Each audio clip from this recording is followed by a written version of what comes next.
Hello, my name is Andy and I am the Village Idiot. I'm armed with a car and a GoPro and an unhealthy amount of time on my hands. I'm using that time to attempt to visit every civil parish in England.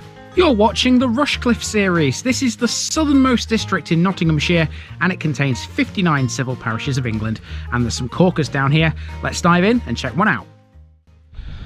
Welcome back to Rushcliffe again, people. Now, it looks like the weather has started to become a little bit drier.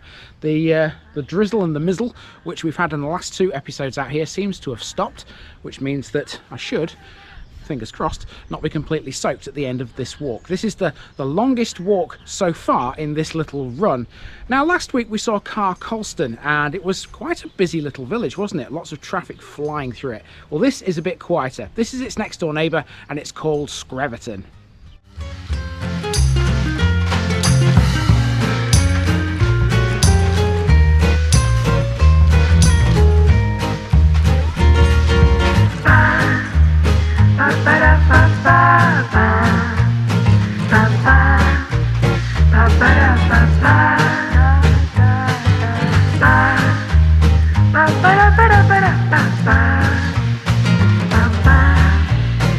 Here's my disclaimer for people who may be watching me for the first time. I say things as I would in my native accent and dialect. As a result, I may not pronounce things in the same way as the locals do. Remember, I'm a visitor. It's impossible to know everything.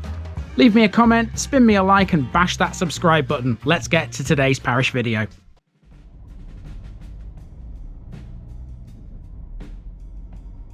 Screveton, Sheriff's Farm. Now this is a village and a half, let me tell you. Welcome everyone to the parish of Screveton, nestled between Flintham and Car Colston. It's famed for a few things, this one, and the biggest, literally, is a gigantic 23-foot tall sculpture of a woman wielding a broom. It was made in Screveton, but it used to be in London. We'll get to her in due course. In the middle of the village is FarmEco. Run by the Rose family after inheriting it from Stanley Clarke, it's a sustainable farming project which manages 45 acres of land in the surrounding area. It was a little hard to understand what it is, but basically it's a gigantic agroforestry system with arable crops, fruit and nut trees, a tree nursery, a herd of sheep and longhorn cattle. It's a big deal in this place. FarmEco's most popular part would be Café Velo Verde, a go-to place in the area for cyclists who fly down these country lanes, and trust me, there are plenty of those. Screveton also features a sombre air crash memorial, another circular pinfold, a collection of rather loud birds, and even some New Zealand expats. It's all complemented by a stunning church which contains the tomb of a Tudor politician who had a staggering 25 children. There's a lot to this one, let's go walking.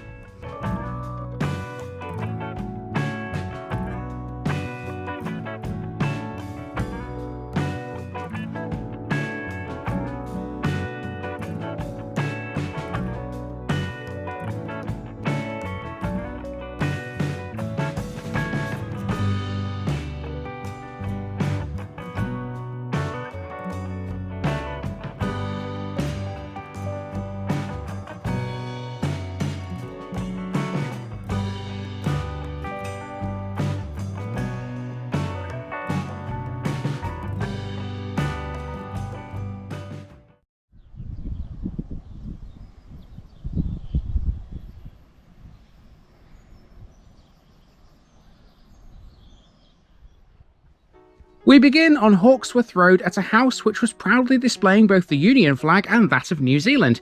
It seems deepest rural England may have some Kiwi expats living in it. They're all welcome. Hawksworth Road is a nice street. It's got some lovely properties and it's quite peaceful. New builds are few and far between in this village, but Old Hall Gardens is as new as they come. It was still open fields as recently as 2011, according to the historic imagery on Google Street View.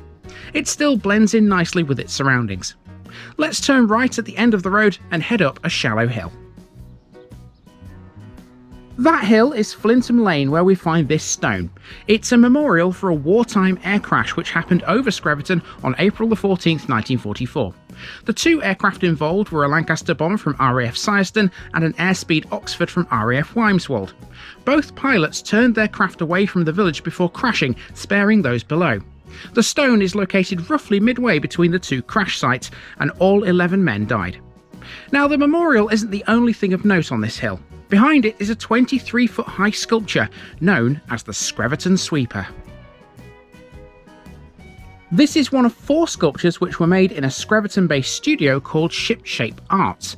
It was made for the 2013 Festival of Neighbourhood before being relocated to the Olympic Park in Stratford, London.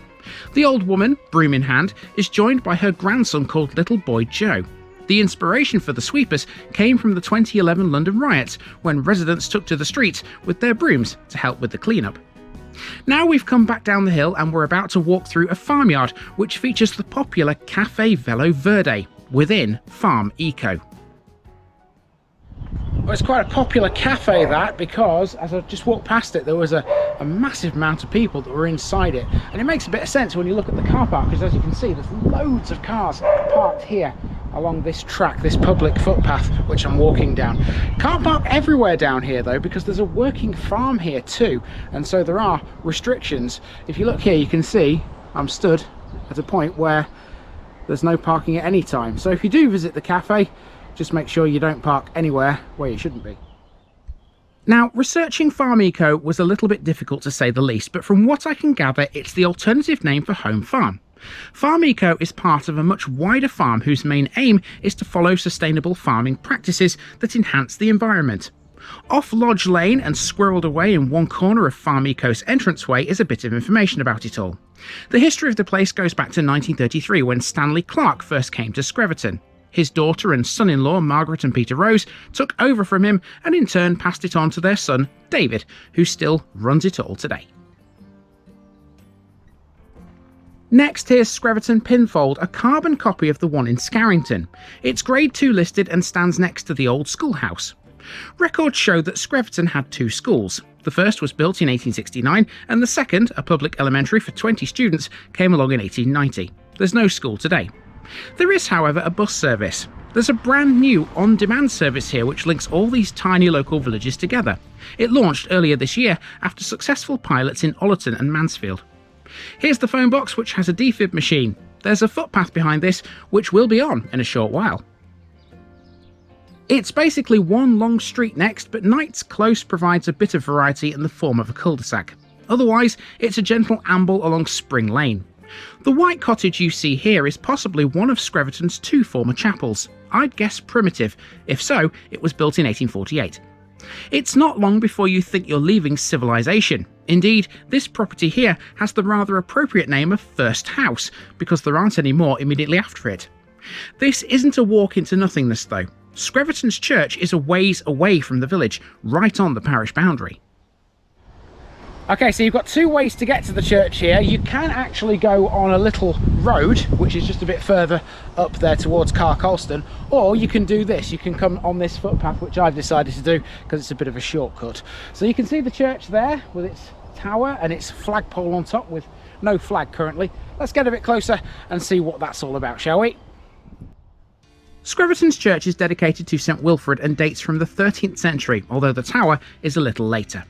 The chancel was restored in 1881, as was the nave in 1884.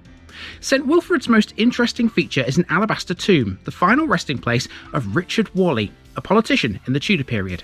His tomb bears carvings of his 3 consecutive wives and his children, of which he had an eye-watering 24 or 25. It's not clear which.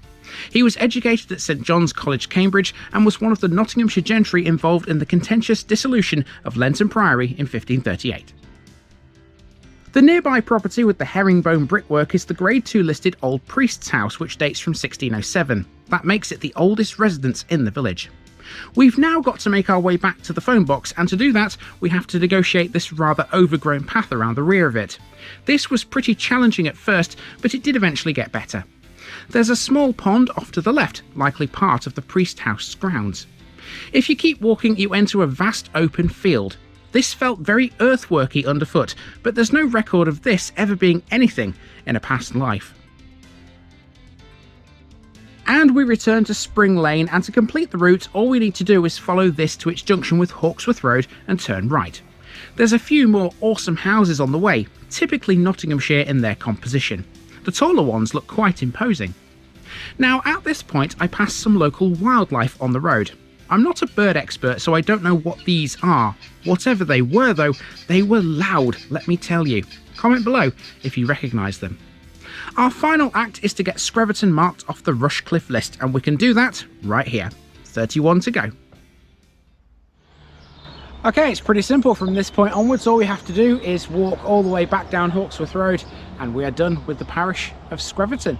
Lovely place this. Not a bad walk, to be fair. Some overgrown footpaths and a few obstacles in my way, but nothing I couldn't handle, let's be fair. That's another one down in Rushcliffe. To finish with, we have a drive out via Lodge Lane. This road gets its name thanks to a building at the end of it called Red Lodge, which used to be a pub. It stands on the route of the old A46, the main road through the area before the brand new dual carriageway was built. This wasn't easy to film, but after making sure there was no other traffic around, I was able to swing the car into its entranceway. Screveton has no pub now. It's not clear when this closed as an inn, but in more recent times it became an antique shop before being converted into the residence it is today. And that's it for Screveton, everyone. I'll see you down the road in the next one.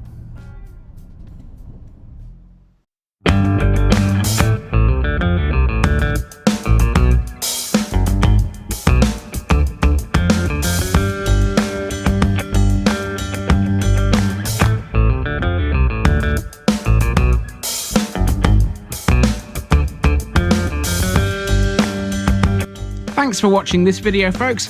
Don't forget to like this episode if you haven't already. It really makes a difference with YouTube. If you're new here, subscribe to the channel for more videos like this, and give us a share too if you've got friends who'd like it. You can find all the links to my social media accounts below, as well as my Buy Me a Coffee page where you can donate to the channel. Also, if you've enjoyed this episode, have a look at some more videos in this series. Until next time, I've been Andy, also known as the Village Idiot, and I'm out.